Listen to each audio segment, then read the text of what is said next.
ನಾನು ಮುಖ್ಯಮಂತ್ರಿಗಳಿಗೆ ಒಂದು ಪ್ರಶ್ನೆ ಕೇಳಿ ಬಯಸ್ತೇನೆ. ಮುಖ್ಯಮಂತ್ರಿಗಳೇ, ಇತ್ತೀಚೆಗೆ ತಾವೊಂದು ಸಭೆಯಲ್ಲಿ ಇಸ್ಲಾಂ ಅಂದ್ರೆ ಶಾಂತಿ ಅಂತ ಹೇಳಿದ್ರಿ. ಡಾಕ್ಟರ್ ಅಹಮದ್ ಮೊಹಿಯುದ್ದೀನ್ ಸೈಯದ್ ಡಾಕ್ಟರ್, ಪ್ರಾಣ ಉಳಿಸುವ ಡಾಕ್ಟರ್ ಅಲ್ಲ, ಸಾಮೂಹಿಕ ನರಮೇಧದ ತಯಾರಿ ಮಾಡ್ತಿದ್ದಂತ ಭಯೋತ್ಪಾದಕ ಮೊಹಿಯುದ್ದೀನ್ ಸೈಯದ್ ಯಾವ ಶಾಂತಿ ಧರ್ಮಕ್ಕೆ ಸೇರಿದವನು? ಇನ್ನೊಬ್ಬ ಸೈಯದ್ ಮೊಹಮ್ಮದ್ ಸುಹೇಲ್ ಮತ್ತು ಆಜಾದ್ ಯಾವ ಶಾಂತಿ ಧರ್ಮಕ್ಕೆ ಸೇರಿದವನು? RDX ಎಲ್ಲ ಪತ್ತೆ ಆಯ್ತಲ್ಲ ದೇಶದ ಉದ್ದಗಲಕ್ಕೆ. ಯಾವ ಶಾಂತಿ ದೂತರು ಕಳಿಸ್ಕೊಟ್ಟಿದ್ದು? ಯಾವ ಶಾಂತಿ ಧರ್ಮಕ್ಕೆ ಸೇರಿದವರು? ಸ್ವಲ್ಪ ತಮ್ಮ ಹತ್ರಲ್ಲೂ ಇಂಟೆಲಿಜೆನ್ಸ್ ಇದೆ, ತಮಗೂ ಇಂಟೆಲಿಜೆನ್ಸ್ ರಿಪೋರ್ಟ್ ಸಿಗುತ್ತೆ, ತರ್ಸ್ಕೊಳ್ಳಿ. ಮತ್ತೆ ಇನ್ನೊಬ್ಬ ಜೈಲಿನಲ್ಲಿ ನೀವು ಮೊಬೈಲ್ ಕೊಟ್ಟಿದ್ದೀರಲ್ಲ, ಅವನು ಯಾವ ಶಾಂತಿ ದೂತ ಅಂತ ಅವನ ಕೈಗೆ ಮೊಬೈಲ್ ಕೊಟ್ಟಿದ್ದೀರಾ? ಅಂದ್ರೆ ದೇಶದ ಉದ್ದಗಲಕ್ಕೆ ಬಾಂಬ್ ಸ್ಫೋಟ ನಡೆಸೋದಕ್ಕೆ ನೆರವಾಗಲಿ ಅಂತ ಕರ್ನಾಟಕ ಜೈಲಲ್ಲಿ ಅವನಿಗೆ ಮೊಬೈಲ್ ಕೊಟ್ಟಿದ್ದೀರಾ ನೀವು? ಇವುಗಳಿಗೆಲ್ಲ ಮೊಬೈಲ್ನ ನಿಮ್ ಜೈಲೊಳಗೆ ಪರಪ್ಪನಾಗರಾಡದಲ್ಲಿ ಕೊಟ್ಟಿದ್ರಲ್ಲ, ಏನ್ ಯಾರ ಹತ್ರ ಮಾತಾಡಕ್ ಕೊಟ್ಟಿದ್ರಿ? ಶಾಂತಿ ದೂತರ ಹತ್ರ ಮಾತಾಡಕ್ ಕೊಟ್ಟಿದ್ರಾ?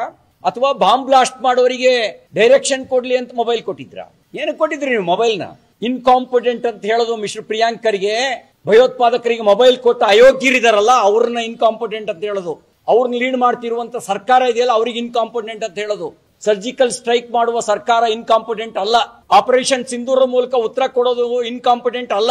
ಬಿರಿಯಾನಿ ಕೊಡೋದಿದೆಯಲ್ಲ, ಯಾಸೀನ್ ಮಲಿಕ್ ಜಿ ಅನ್ನೋದಿದೆಯಲ್ಲ, PMO ಆಫೀಸಿಗೆ ಕರೆದು ಹೈ ಟೀ ಕೊಟ್ಟು ಆಲಂಗಿಸ್ಕೊಳ್ಳೋದಿದೆಯಲ್ಲ, ಅದು ಇನ್ಕಾಂಪಿಟೆಂಟ್. ಇನ್ನು ಬೇರು ಉಳ್ಕೊಂಡಿದೆ ಭಯೋತ್ಪಾದಕರದು. ಕಾರಣ ಏನು ಅಂದ್ರೆ, ಗೊಬ್ಬರ ನೀರು ಹಾಕುವಂತ ಕಾಂಗ್ರೆಸ್ನಂತ ಪಾರ್ಟಿ ಬದುಕಿರೋ ಕಾರಣಕ್ಕೆ, ಆ ಒಂದು ಮಾನಸಿಕತೆ ಬದುಕಿರೋ ಕಾರಣಕ್ಕೆ. ಆ ಮಾನಸಿಕತೆ ಸತ್ರೆ ಅವರು ಸಾಯ್ತಾರೆ. ಭಯೋತ್ಪಾದಕರಲ್ಲೂ ರಾಜಕಾರಣದ ಲಾಭ ನಷ್ಟ ಲೆಕ್ಕಾಚಾರ ಹಾಕುವಂತ ಮಾನಸಿಕತೆ ನಿಮ್ ಪಾರ್ಟಿ ಒಳಗೆ ಬದುಕಿರೋ ಕಾರಣಕ್ಕೆ ಇಂಥವು ನಡೀತವೆ. ಪೊಲೀಸ್ ಸ್ಟೇಷನ್ ಮೇಲೆ ಬೆಂಕಿ ಹಾಕಿದವ್ರಿಗೆ ಕೇಸ್ ವಾಪಸ್ ತಗೊಂಡ್ರಲ್ಲ, ಅವರೇ ನಾಳೆ ಬಾಂಬ್ ಹಾಕಕ್ ಬಂದವರು.